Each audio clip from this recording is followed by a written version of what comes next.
আমি কে? আমি হচ্ছি ইন্সপেক্টর আরিফের ওয়াইফ, বুঝতে পারছিস?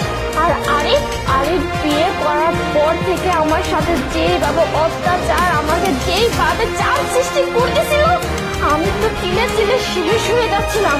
আর আরিফ তো মনে করছে যে আমি সত্যি সত্যি মারা গেছি, কিন্তু না, আমি মারা যাইনি, আমি এখনো বেঁচে আছি।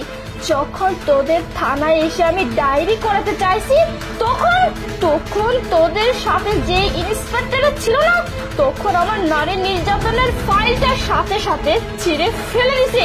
এখন কি অস্বীকার করতে পারবি? ও আচ্ছা, এতক্ষণে আমি সব ব্যাপারটা বুঝতে পারতেছি। তার মানে তুমি হচ্ছে শান্তা, আরিফের স্ত্রী। শোনো, আমি তো জানতাম যে তুমি মারা গেছো, আর আরিফ সাহেব আমাকে এমনটাই বলেছিলেন।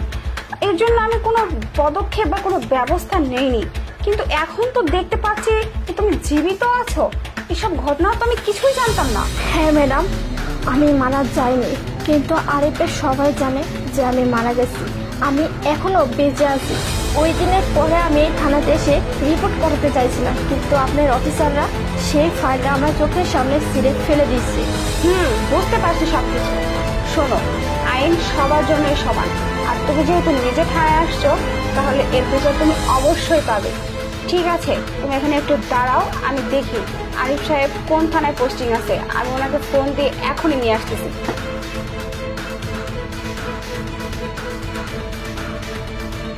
হ্যাঁ, হ্যালো আরিফ সাহেব। হ্যাঁ, জি জি, ভালো আছি।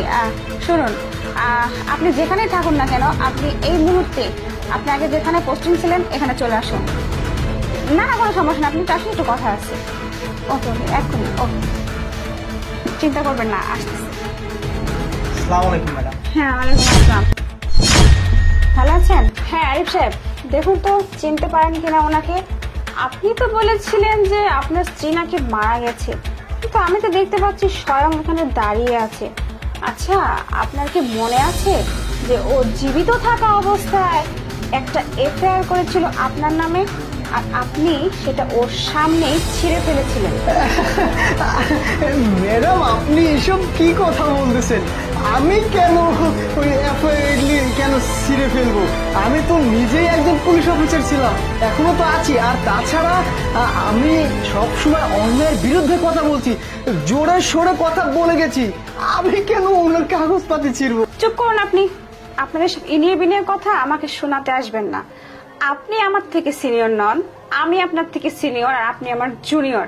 আমি একটু হলেও আপনার থেকে বেশি বুঝি, ঠিক আছে? শুনুন,